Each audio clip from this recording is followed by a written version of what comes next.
folks, to another edition of RSF Radio. I'm your host, Joe Monday, and today is February 15th, day after Valentine's Day, in fact. So I don't really have much in terms of anecdotes to really drop today.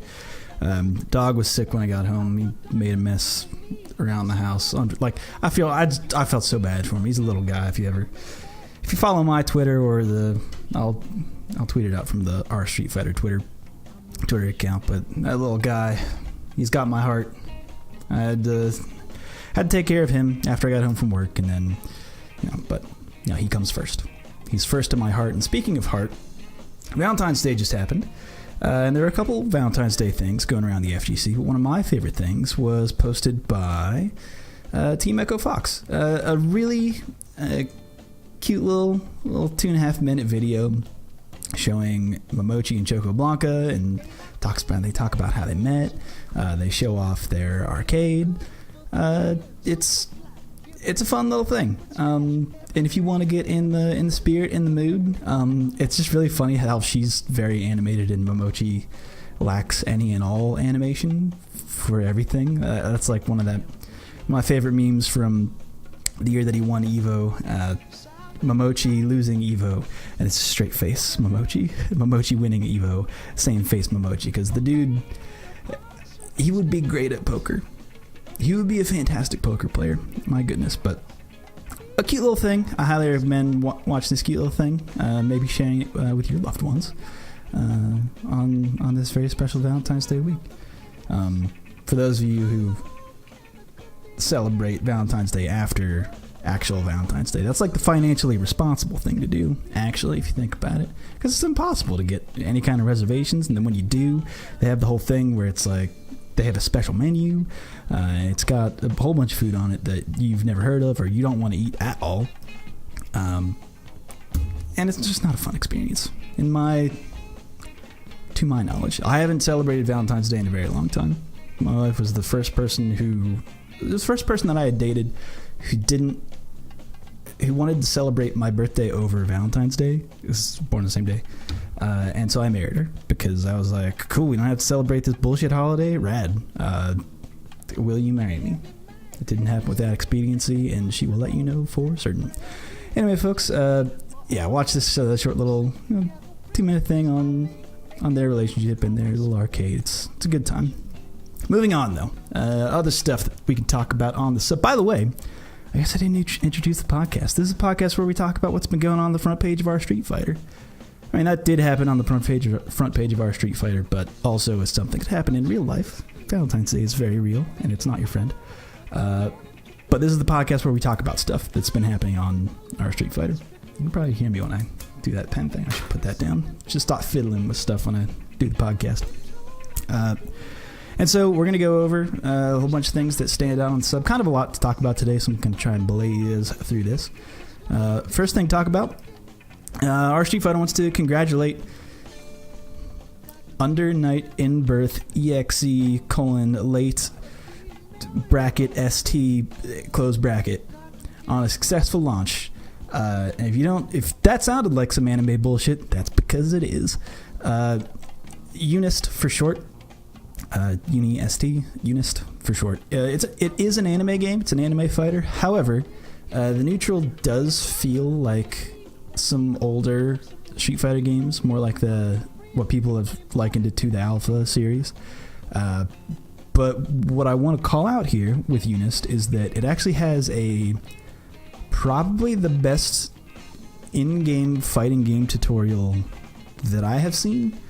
Skullgirls is also very good. Killer Instincts is also very good. Guilty Gears is very good. But this one, even above that, I think tops out pretty much. It takes all of the great things that those tutorials do and puts it all into one for their own game, and do a very good job explaining things and showing you how to do it, and then telling you how to do it, and then making you do it. Which I think is a very good way to teach someone how to learn something. Anyway, if you want to support fighting games, or maybe if you're getting into fighting games, I would recommend picking this title up. It's for the PS4. It's not on PC yet. I don't think they've announced the date, of when it's on PS4, but it is just got US and EU release on PS4 if you own that console. And maybe if you want to learn some fighting games, I would recommend checking that out, because there are things that translate. When you sharpens up your tool set. It's good to come into any fighting game with a sharp tool set. Well, anyway, that'll learn you how to play some fighting games, and we want to send them a little congratulations. And also, if you want to learn anything more about the game, there's currently 2 subreddits for that. That's RUNIB and R_Night_In_Birth. They're both pretty small communities. I will say that about this game, that both of those subreddits are just around 300 players, and it's probably the same people across both subs, honestly. I don't know why it would be. I mean, I know why it would be split like it's split, because it's so small. Not one really took off over the other. It's probably the same people. It's probably very similar things posted across both. And also, there's actually a good Discord for it to get matches. So if you're looking for matches, the Discord that's linked in this thread is probably where you want to hit up. I won't read that out loud, but check for that link in the comments or the description of this podcast, if however the hell you're listening to this thing. Anyway, moving on to some actual Street Fighter stuff. Before we get into the meat of today's topics, I just want to show some pretty Vega compilations. It's all Vega perfects, and of course he does some stuff that is like quote unquote not real, but it also shows off some cool Vega. I just like so I shared one last week, and I do this again because I like sharing content from characters that you don't see too often and who are not highlighted very often and don't really get a lot of high level tournament time. They don't really show up in top 8s too often, but it's fun. But it's also good to just learn, what these characters are capable of. Maybe to look up some of the names that are here. For example, Bolt Strike, Grandmaster rank Vega, plays really well. There's a whole lot of stuff you can learn from videos like this, and also it's the hype compilation. So check that one out. Next thing to talk about, a really great tutorial posted by Brian F. Goes on. So if you don't know who he is. He's a very strong Balrog player. He runs a great stream. He has a great YouTube channel. And he basically has consistently put out Balrog. I've talked about him before on this podcast, I know, but because he's worth mentioning. Because he's one of the very few players who actually does this, is teach. He does a very good job of teaching people his character, and he's character specific. I think that's important. He's a smart guy, too, so going through all of his videos, he basically shows you, like, here's the Balrog mix-up, here's where it starts, here's how to defend against it. And one of the things that happened in Season 3 Balrog is that he got extra pushback on his crush counter standing hard kick. So what Brian F. says is, well, your typical combo is actually very difficult, and you can walk forward in that space and get that crouching hard punch follow-up, but the timing is so specific. You'd really want to do is dash up, but you can't do that unless you time a meaty standing hard kick. Hits your opponent meaty, you get a little bit of extra frame advantage, so that pushback and that reel back doesn't matter so much. You can actually dash forward in and get that crouching hard punch follow-up. In some cases, I should say.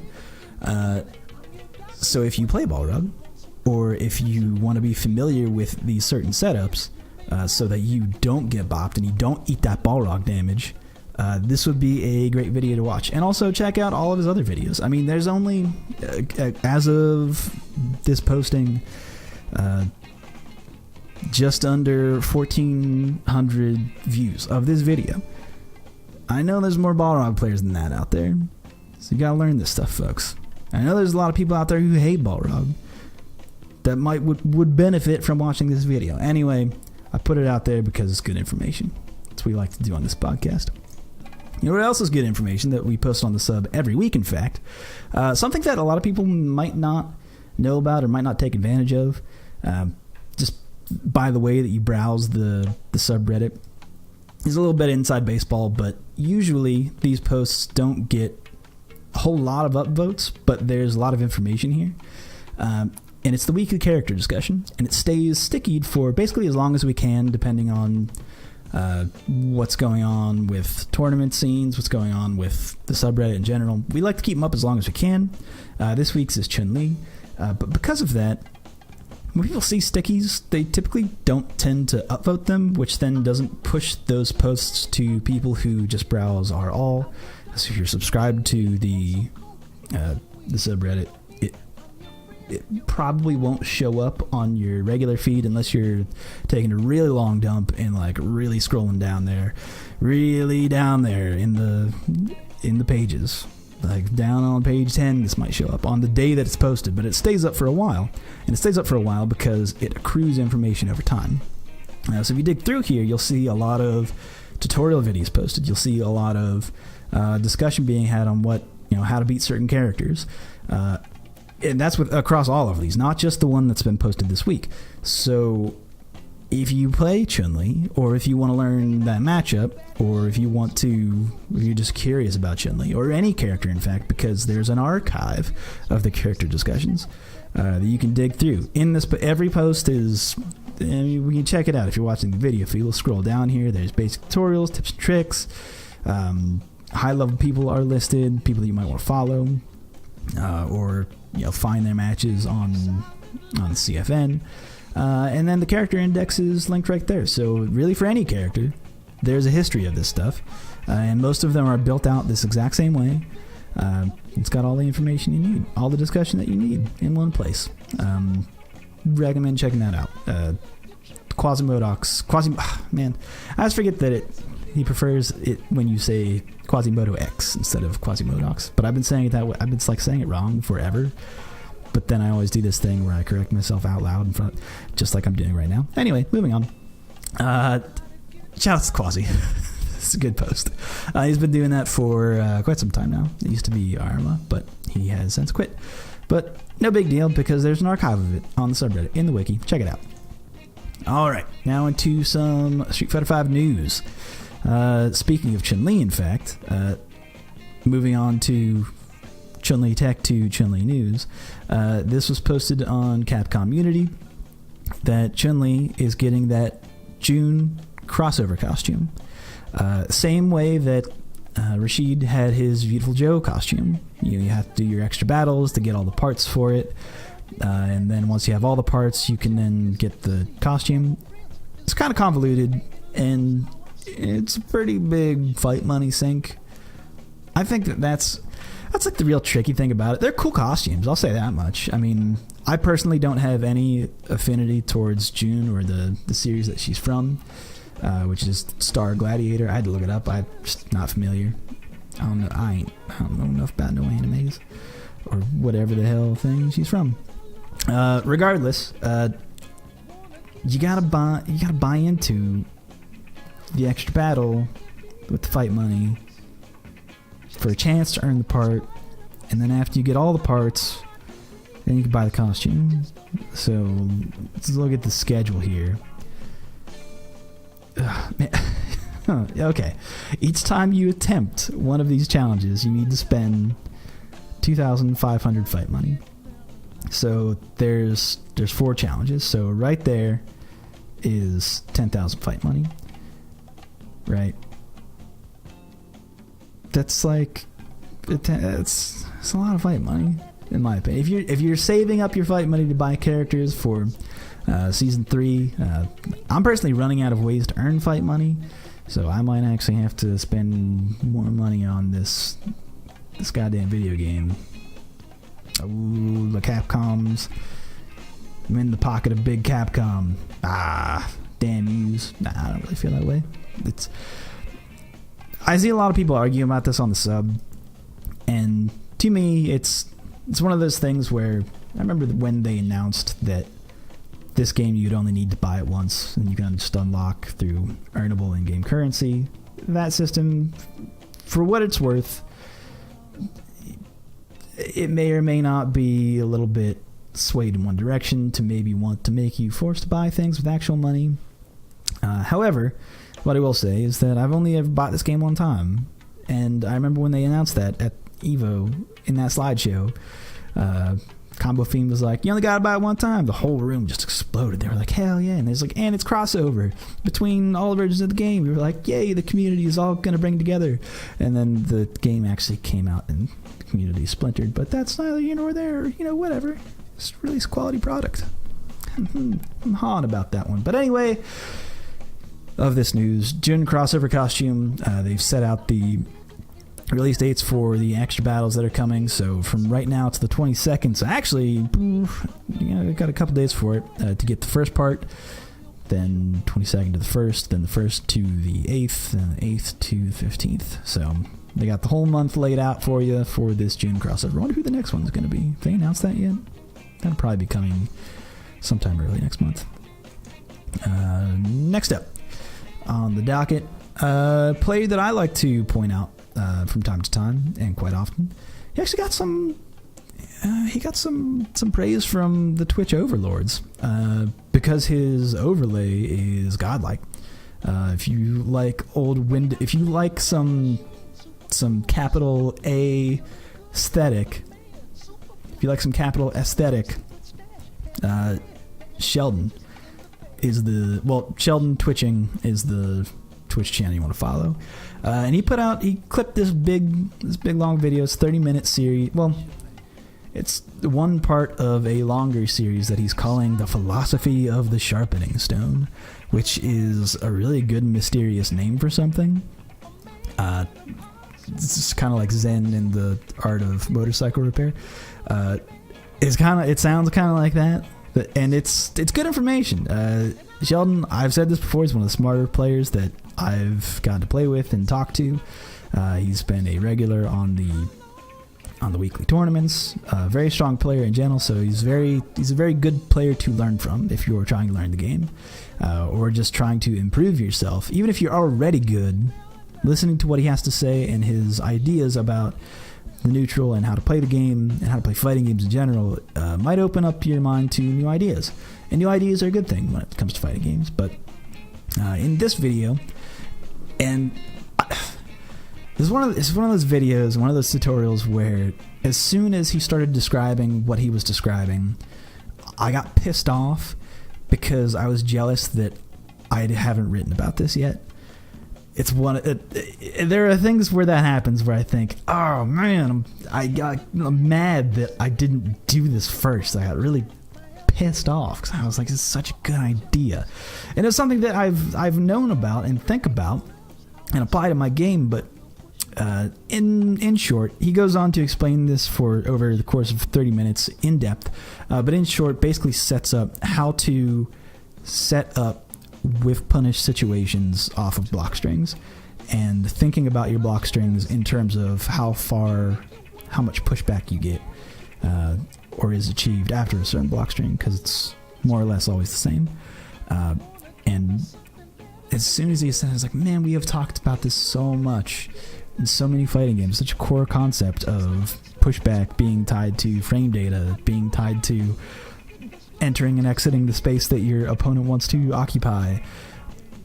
It's one of those obvious things that I was kicking myself. So, God damn it, Sheldon, you got to it first. I have to share this video because it is definitely worth a watch. And the whole series, I haven't watched all of it yet. I've watched about 2 parts of it so far. It's a good series. I just like hearing the guy talk.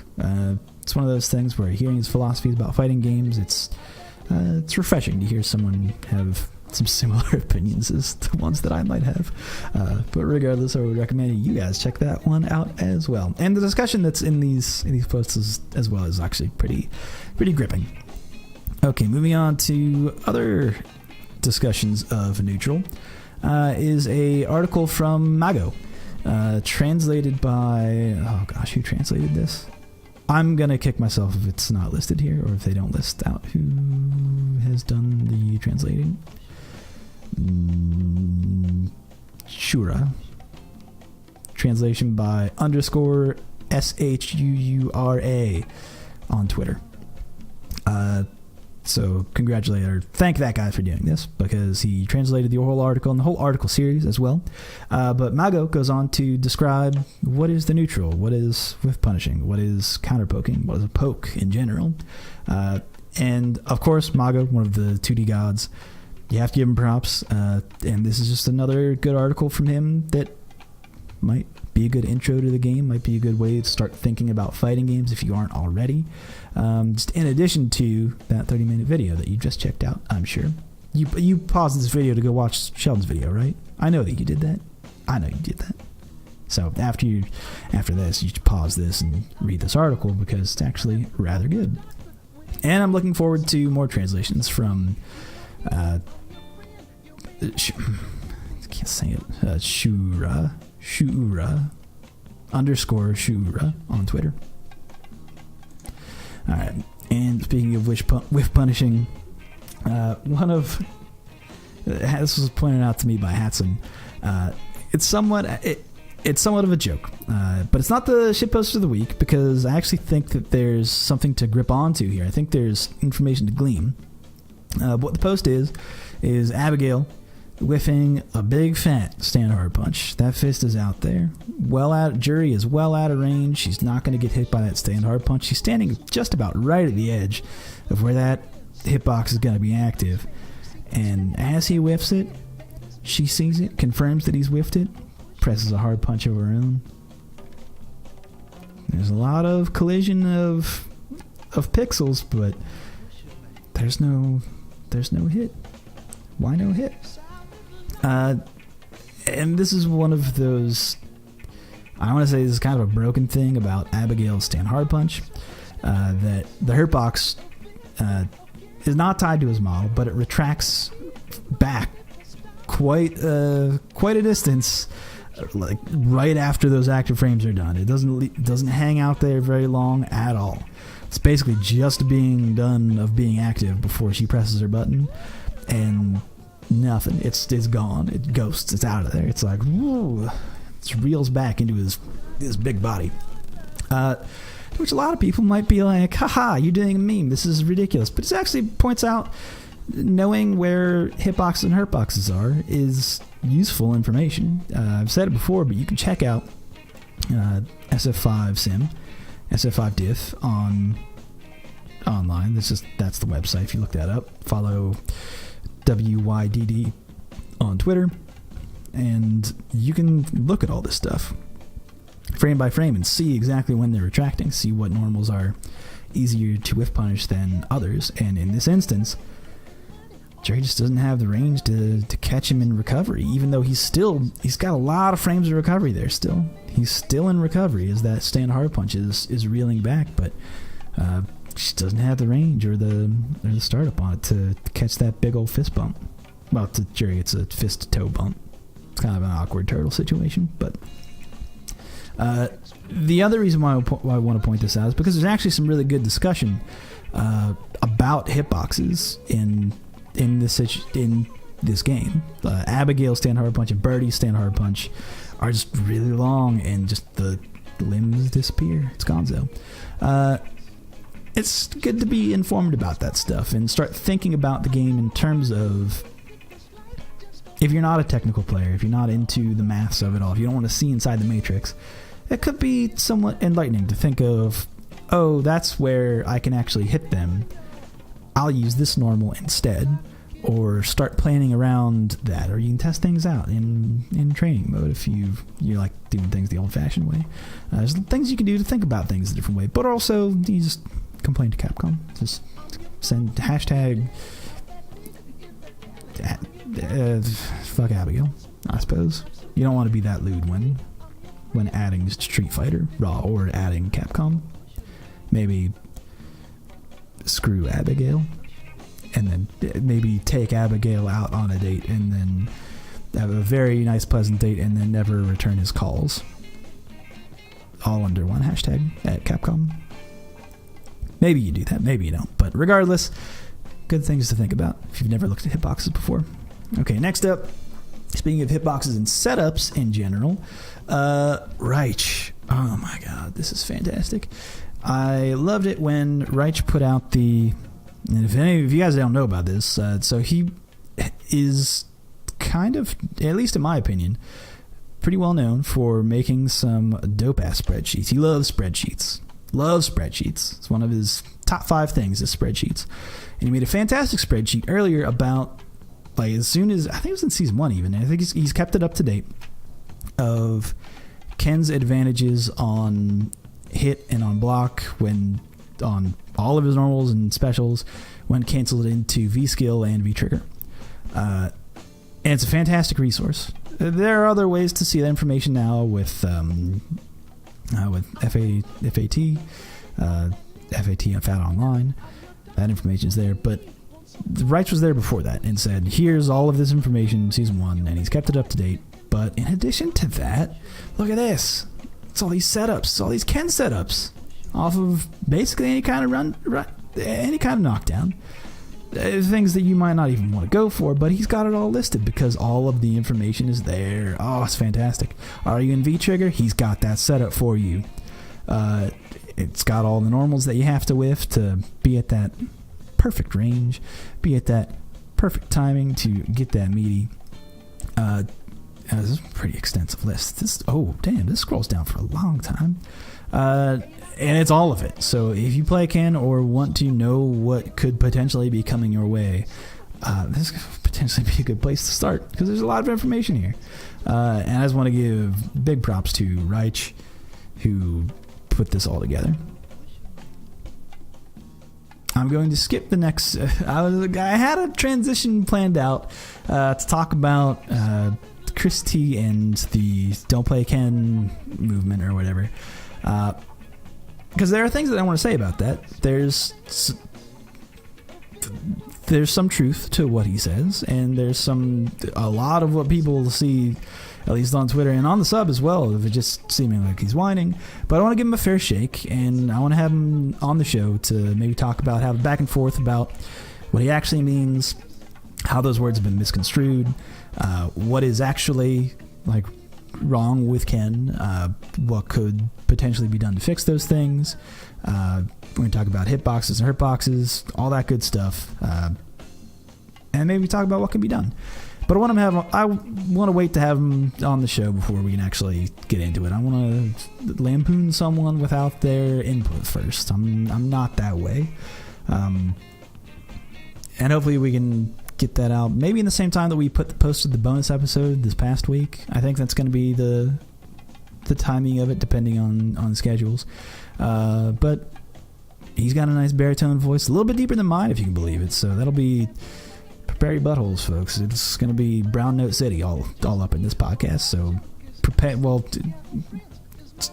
for that. Okay, just be prepared for that. But I want to give him a fair shake of it and just also have probably an extended conversation about Ken, probably a conversation about what his plans are and what he plans on doing moving forward in season 3. Talk about some characters, Ken and Zangief. Talk about some inconsistencies. Anyway, I don't quite have... See, here's like the bad transition, because we got some information before things were all cool, right? Is that the Street Fighter V OST, that situation dropped. And on it, in fact, was Blanca's theme and Falk's theme. Blanca's theme is pretty good. It's got some dirty ass bass on it. It's got some dirty bass. It's one of those music things whenever I hear it and I go, ooh, what kind of pedals did they use on that? Is that a woolly mammoth? It might be a woolly mammoth. Or Big Muff Pie on a bass. Hell yeah, I could be okay with that. I like it a lot. I also am liking Blanca a lot, but I think that we can get into that. We're going to end the show with that one, because there's kind of a lot to talk about with Blanca, even after 30 minutes into this goddamn show. Blanca's theme, very good. Also, Falk's theme, not my cup of tea. It's more trance in its origin, and I'm just not a huge fan of trance. Probably because there's just so much bad trance out there that I've kind of condemned an entire genre of music to, I don't care about it. I shouldn't do that. That's not fair to trance. people have said that like this kind of music that it is a good theme. So I just going to trust their opinion on that and say, if you're into that kind of stuff, I think it sounds pretty good. Music in Street Fighter V is pretty good. If anything, Street Fighter V has given us some pretty good music. Of course, they've given us Rashido. My favorite thing that has come out of Street Fighter, well, it's kind of a joke, but also kind of not really, is that Rashido video of the lawnmower airplane taking off to Rashido. It's very good. It can never be the shitpost of the week because it's the shitpost of a lifetime, and there's no award for that. That's just a honorary in your hearts and minds forever. Okay, enough about music. I'm going to give a heads up to anyone out there who loves Super Turbo and good tournaments in general, but Combo Breaker. There was an announcement that Combo Breaker is getting a $500 pop bonus added to Super Turbo. Combo Breaker this year. That's going to pick up on Mike, isn't it? I didn't mean to do that. It just came out. I apologize. That's gross. That's disgusting. Combo Breaker. May 5th through the 27th has been a great tournament for a number of years. It's likely going to be a great time this year. That takes place in the Mega Center, Illinois, on May 25th through 27th. That's one of the tournaments that has a 24-hour venue, which is actually a really cool experience. You don't ever have to go back to your room. I recommend going back to your room at some point. Gotta wash up. Can't wear the same shirt 3 days in a row. That's disgusting. And also, you probably get real strung out playing Super Turbo for 3 days straight. But regardless, that's all there. Open 24 hours. That's just a cool way to run an event. It actually takes a lot to run an event like that and to run things that way. So be kind to the folks who are running it as well if you plan on going. But they've got auctions, exhibitions, vendors, cosplay, artist alley, and a whole bunch of stuff going there. So if you can find a way out to Combo Breaker, that's one of that tournament comes highly recommended. There's a lot of good stuff going on at Combo Breaker every year, and it seems that it's going to be true again this year. But also, reminder, $500 added to the Super Turbo pop bonus, so maybe start practicing with your Osagat. You guys remember when sweeps were anti-airs? Anyway. Okay. Next up, kind of a slight departure. I just want to point this out because maybe you're listening to this show and you're thinking, I like to watch eSports, and this person is running a survey about people who watch sports, Street Fighter, and other eSports. It's just for higher education stuff. And it's good to have data and information like that. So I want to point this out just so it gets a little bit more airtime, a little bit more coverage. The link, again, will be shared in the comments of the video or the description of the podcasts in wherever you listen to podcasts. I would recommend looking this one up. Maybe taking the survey. It'll only take a couple minutes. And that one it'll be saved under watching eSports survey. And I'm just looking forward to what comes of that. That seems like an interesting topic. And I want to get them the numbers that they can work with to have some good data. More data. I want that big data. I'm in the pocket of big data. But speaking of big play... no, I really don't have the transition for this. I'm sorry. That one was hard to transition in and out of, and I'm going to point that out as a transition. I'm going to point my own follies out to transition into this next topic, which is Knuckle Doom. If you guys remember last year, he sponsored a handful of players to go out to EVO. He had sponsored Tampa Bison. Unfortunately, Tampa Bison couldn't make it. Gunfight, Shine, and Lucky D were all given the opportunity to head out to EVO, and basically what he did was he saw a lot of influencers in that region and in other regions. He's from Florida. But then like in other regions such as like Lucky D's from... I don't know actually where... He's from like the Northeast region. That's like Massachusetts area. I don't want to dox him right now, but it's in that particular... I don't know exactly which small state it is. It's one of the small ones. Anyway, Regardless, this year dude said, okay, that was a bit of a stretch last year, but what I'm going to do instead of that this year, we're going to have a big tournament. And the winner of that tournament in Florida it's probably going to be someone who's actually like from Florida, so it's going to be like an in-house thing, supporting his own community. The winner of that tournament is going to Evo, so similar thing that he did last year, he's doing it again this year, but for someone who's got to earn that spot, and they'll get that flight to Evo. So big thank you to Knuckle Dude for supporting his community and supporting his region in general. He's one of the very... I was almost going to say few, but there's a lot of people who engage with FGC philanthropy in a lot of ways to support people who don't have the means and methods to get out to big events, or means and methods to support even their own communities. He's one of the many people who does this, and he does it in a big way, which is great. It's loving and it's fantastic. So again, big thank you to Knuckle Dude for doing big gestures of love for his own community, and it's great stuff. Looking forward to see who gets sponsored out there for that flight out to Evo. And I'm excited to see how they do this year. It's going to be I think it's going to be a weird season leading up to Evo. Evo World, I should say, not Evo Japan, because you got to make that distinction now. Anyway, that covers basically all the topics of this week, except for one topic, one glaringly green, electrifying topic that we haven't talked about. That's right, folks. It's Blanca. He's in this game. We knew he was coming to the game, but we hadn't really seen much of what he could do. But the announcement came. He was teased from the Street Fighter Twitter. They've been doing that, actually. If you haven't noticed it, they've changed the icon to have some kind of background image that is indicative of what that character is like. Like for Sakura, for example, it had the cherry blossom petals falling around the logo to say, because, Sakura, flower, leaf, or whatever the hell. For Blanca, it was like all electrified or whatever, and real good stuff. But anyway, so this video was posted. The theme was playing. People were getting pumped. Blanca looks ridiculous. They show off his... did they show off his video? I wonder. We haven't talked about that yet. Okay, they do show an image of it, but the plushy Blanca meme that's been spreading like wildfire, it's kind of ridiculous. But we all saw this, and as soon as it was something that I had guessed like that day before.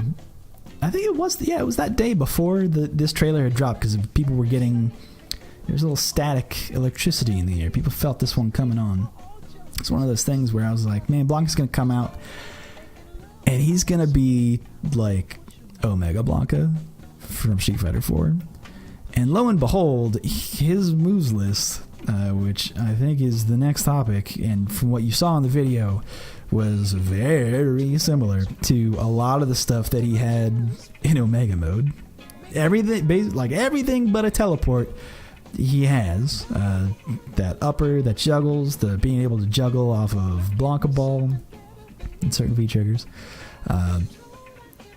That hop, the raid jump, which we're going to talk about that in a minute, but here it's all here listed out now on CFN. You can see all of Blanca's moves list now, and it basically confirmed what I had guessed was, you guys, I think we're going to get Omega Blanca. So in that sense, I mean, 2014, which is when, I think that's when Omega mode came out, 2014 has said a lot about where things are in 2018, and maybe look forward to what things may be like in the near future. Maybe take a look at what Omega Sagat has, for example. I don't know. I don't want to go that far, but it's been pretty spot on for a lot of different characters. They've really shown their hand in a lot of instances. One of my favorites is T-Hawk. Plays very much like Nakali, for example. It's kind of ridiculous, all these like similarities like that have held over from 2014 to even today in 2018. Some people brought up some Darkstalker stuff, but who cares about that game? financially speaking, no one, or not enough people to fund another one, but sad story. Cry me a Blanca River raid run, Amazon River run. Anyway, there's his move list. Recommend checking that one out to get into what he's capable of. But then there was a post, again, made to Capcom community that dug into more so how these moves work. And there's some good backstory on Blanca here. It shows off the costumes. Actually, I'm looking now. Does it say exactly when he's going to be available? I don't want to speak out of turn of the day and date that he's going to come out. I actually don't think that it does. No, it doesn't say. It shows the plushie, which has been a hell of a meme. But something I want to point out here. There's some cool stuff that is shown off in here, but this particular GIF that the people who are watching the video can look at. But it's the one, and it's in the trailer, of Blanca doing the coward crouch, which is his V skill, underneath Sakura's fireball. It looks like a level 2 fireball. And then doing the raid jump forward over top of it, and being able to punish it, because she's still in recovery. He's ducking underneath the fireball as it passes over him, of a seemingly level 2 Sakura Hadoken. Ducks it, does the air raid jump, and gets a full punish with the jump-in combo. Think about that for a second. Let's do the math on this. That, to me, is a hell of a punish, right? Because you think, okay, what I'm actually very curious of is when does Blanca gain the ability to duck under a projectile? Because if it's on frame 1, think about this scenario. You're a projectile user. You're doing your block string. You cancel your block string into a Hadoken or your projectile, but it's not a true block string. Blanca V skill underneath of it. And then in your recovery is able to, even shown in this video, I looked at the frame data for Sakura's level 2 Hadoken. If he's jumping in like that, it's at least faster than 30 frames. It's got like 36 frames typical for her Hadoken on recovery. But you think he's got that arc, and he's actually getting she's still in recovery after that, and the projectile is out there, so it's fast. It's coming out fast. Ducks under. So you're doing your block string. Not a true block string in a Hadoken. Blanca just mashes out a V skill, goes underneath your fireball, and gets a full jump-in punish. A full jump-in punish, and he gets V meter. To his seemingly very good V triggers, they can do some damage and some massive stun, which I can show off here in the next video I'm going to share, which is the WSO, Winter Status On Sessions at Capcom UK. They did a whole rundown of most of all Blanca's moves. They talk about a lot of they talk about in generality what his frame data is, how fast his moves are. It doesn't look like he has a 3-frame normal. 4 frames is probably his fastest, but electricity leaving him +3 on block, that seems dangerous. He looks like he has some dangerous stuff. V-trigger 1 being able to get crazy amount of stun if he lifts you up with it.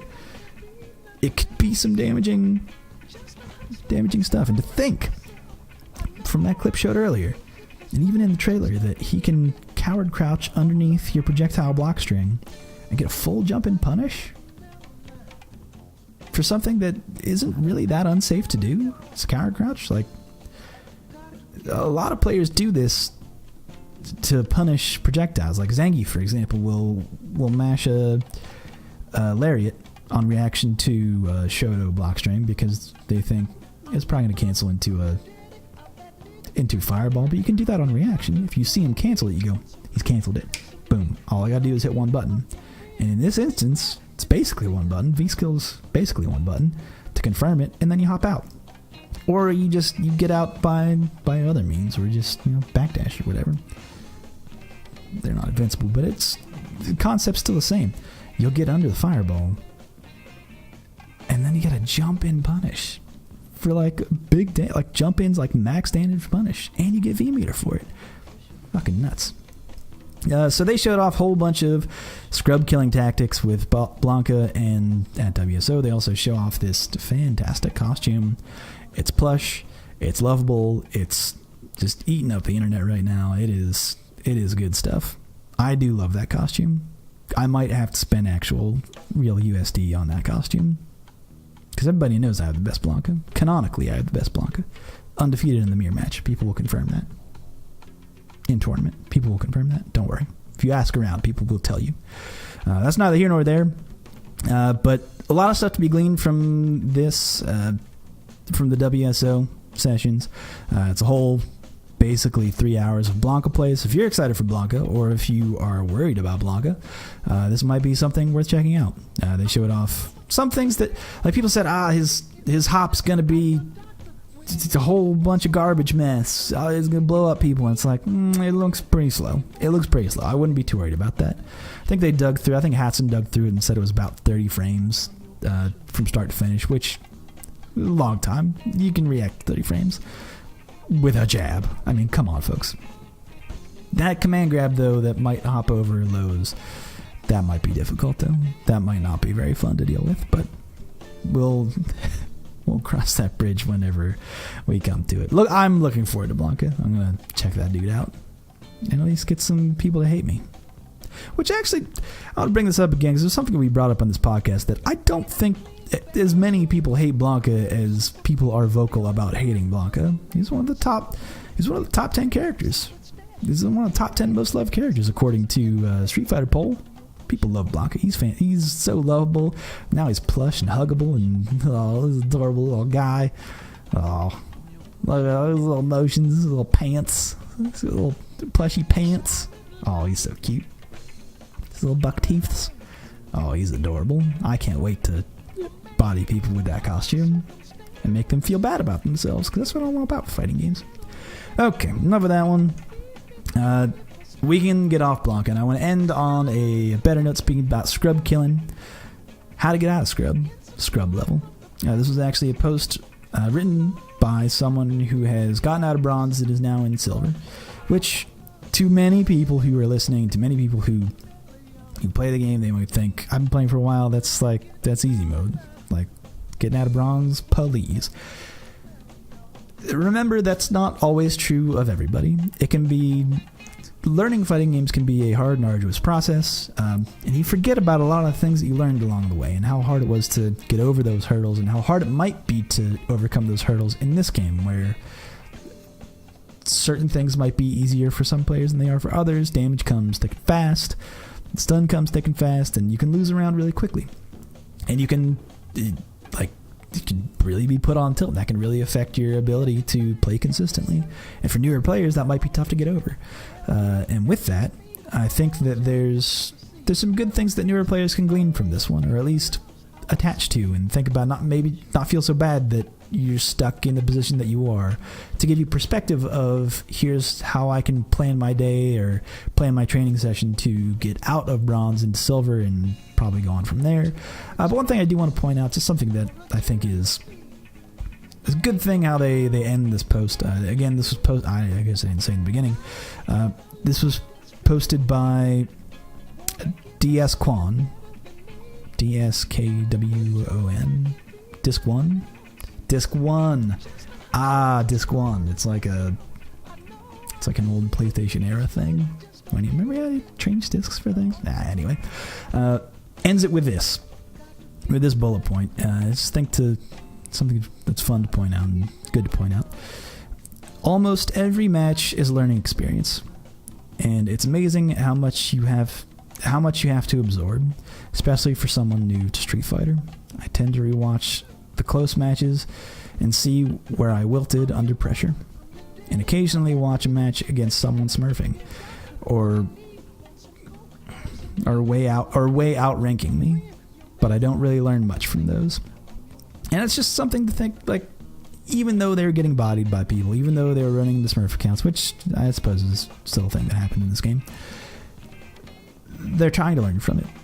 And always being in that mindset is something that you really have to take into fighting games. Even as something that fighting games don't tell you is that you need to really put in a lot of effort before you even become mediocre.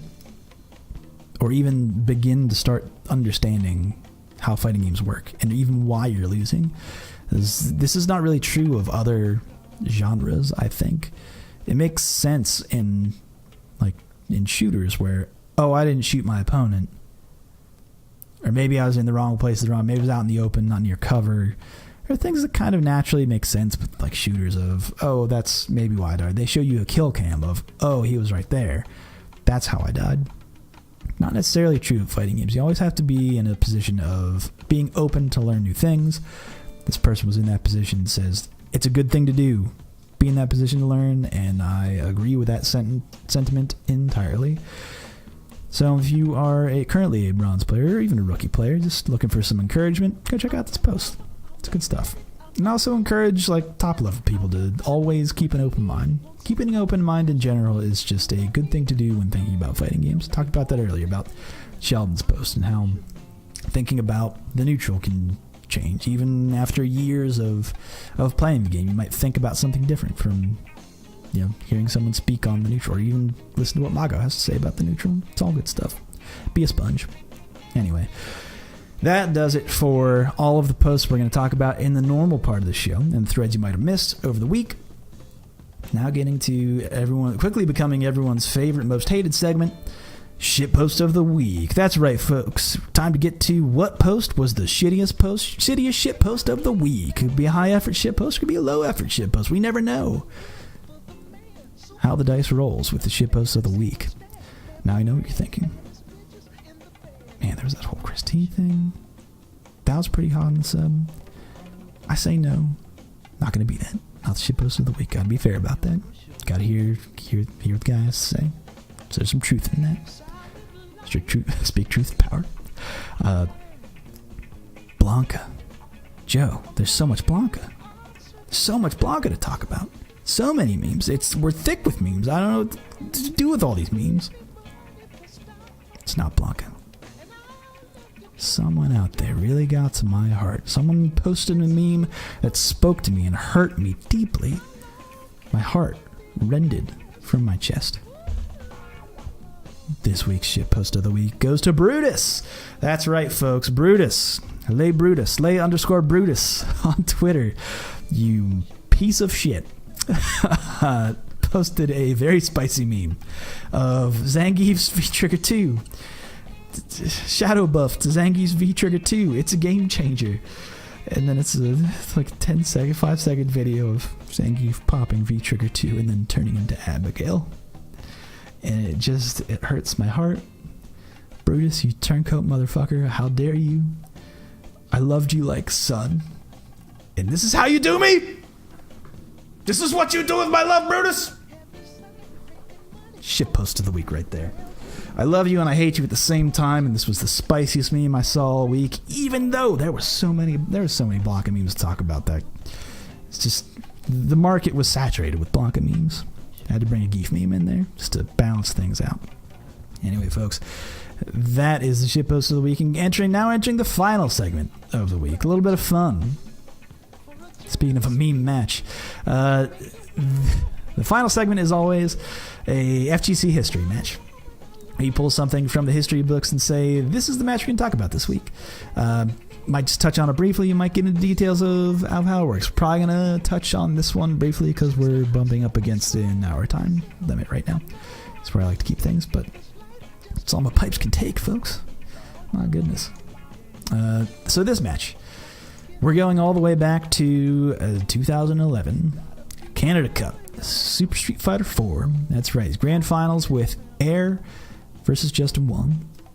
If you guys remember this one or are not familiar with it, Air is a Ryu player, has been for a very long time. He mained Ryu basically throughout the entire series, for the entire run of that game. Very strong player from Vancouver.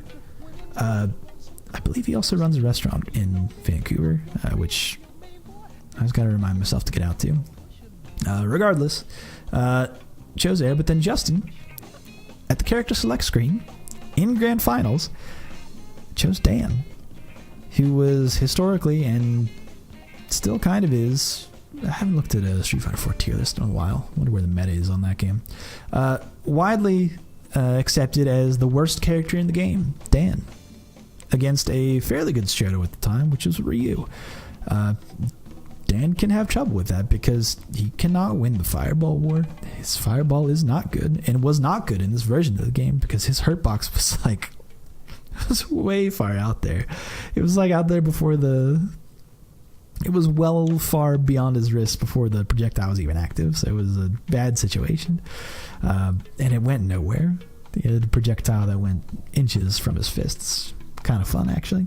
I'm just what you might not know about me is that I am a Dan apologist. I actually love Dan. Dan can do things. He can fight. He's not a completely broke ass character. He's not very good, but he does have a particular tool set that, while maybe not the best in the game, like he's got some interesting pokes. His ultra's okay. He has the ability to, and something that we actually see in this match. This kind of I'll stop myself from talking about the pinnacle of where this set goes, but Justin Wong chooses Dan and actually goes 2-up against Air in grand finals. He eventually does switch off of Dan after he loses the set to Makoto and then eventually to Akuma. Loses the whole set entirely, but which is weird to me because he went 2-up with Dan and then lost one and switched and then ended up losing the whole thing. Go with what works, man. Go with God. Go with Dan. Go with that Psycho style. And when he chose Dan, the commentators even talk about this. That Dan has that surprise factor that not a lot of people played Dan. A whole hell of a lot. Like I can think of like 2 actual Dan mains, and well, I knew more than 2, but like 2 like well-renowned Dan mains in Street Fighter 4 that weren't just a joke or pick him as a joke. But in this situation, he picks Dan, and Air's no chump. Like very strong player. Did a whole guide for Ryu. Was very knowledgeable about the game. But still, even with that, Justin Wong was able to pull off some good wins, some like pretty commanding wins with Dan. He's got some good pokes. Stand medium kicks, pretty good. Scratching medium kicks isn't terrible. He can convert off of it, which then leads into one of the best moments, maybe in this whole tournament that year. At Kaneka Cup was when, so we might not know about Dan is that he can cancel. I guess in this game, another thing I have to talk about is that you actually can't cancel normals or a lot of times specials into ultras. Ultras dealt a whole lot of damage, big damage off of an ultra. But what you can do sometimes, in the case of, there are some instances of it, but for the most part, let's say if you're not familiar with the game, what Dan can do is that if he has full super, he can cancel a normal into his super taunt and then immediately cancel his super taunt into ultra. And it's one of those things where you know Dan can do it. It's one of the few characters who can cancel a super into an ultra. I think the other one is Cody. I think back about how this game works, but regardless of who else can do it, Dan can do it. And the super doesn't hit because it's a taunt, and you cancel it immediately. It's as soon as you can after the flash is done playing out. Cancels crouching medium kick into super taunt into ultra for the kill. It's the highlight of the match. It's probably the highlight of the tournament. It's one of those things that just you'll never forget when you see it. Does it in grand finals even against a dude like Air who is a threat with Ryu. But it's a fun tournament. It's a fun match. Recommend checking that one out. Maybe if you love a little bit of Dan hijinks and want to learn how to play the character. You don't want to watch this to learn how to play a character, but there are much better Dans to watch than this to actually learn how to play a Dan. And also this is super, and Dan got some actually pretty interesting buffs in the last version of Ultra. Dan's cool. I like Dan a lot. I like his Dan kicks. They can be a fucking threat. But the last thing I actually want to point out about this that I actually didn't know until I looked back at this video and thought, oh goddamn, like hell yeah, it's been around for a while. This stream was put on by Vesper Arcade. Think about that. That's pretty cool shit. That like when you think, oh man, someone's just popular now for this game, to think, no man, there's been years of work put into fighting games before you even might have known who this person was. I talk about Vesper Arcade a lot on the show, but just thinking about, you know, where that person is now and where they were before, it's good to see or track back someone's FGC roots, and to see something like this just show up on a match like this is funny. Maybe go at him on Twitter or find his YouTube channel and say, hey, you remember when this happened on your stream? That's pretty funny. I might do the same. In fact, I know I'm going to talk to him after this show, after when this posts, just to be like, hey man, you remember when that happened on your stream? It's just good FGC camaraderie. Well, anyway, with that, folks, that's a show. That's going to do it. I'm going to go check on my dog and make sure everything's on the up and up, because things were kind of a mess here when I got home. Felt bad for the little guy. Just my heart just melts for him. My heart melts for you too, folks, because happy Valentine's Day. And happy Valentine's Day to anyone who celebrates Valentine's Day after actual Valentine's Day, or treats themselves to all the free candy. Just basically free when you go to like your Target or your Walmart. You walk in there and say your Kroger's, your Walgreens, what have you, your CVS. Walk in there and say, oh man, so much Valentine's Day candy for like basically free. If that's how you want to live your life and, you know, eat down that depression, you go right ahead, folks. I'm not going to judge you. I encourage it, in fact. But that's the show, folks. That'll do it. Again, this has been RSF Radio, and we run this show basically every Thursday. This one's a little bit late, but again, Brick, of course, takes precedence, obviously. And you can catch me at Super Joe Monday on Twitter, or Joe_Monday on the sub. Or you could just follow our Street Fighter Twitter account proper, which is Reddit SF. So that's at Reddit SF on Twitter if you want to check all the hottest Blanca memes. That's really going to be posted, folks. Trust me on that one. I got my meme guy working over. Quasimodo X is working overtime on the Blanca memes. Trust me on that one, folks. You'll see all the hottest memes. That's where you got to go. And that's the show, folks. So we will see you again next week on another edition of RSF Radio. Take care, folks.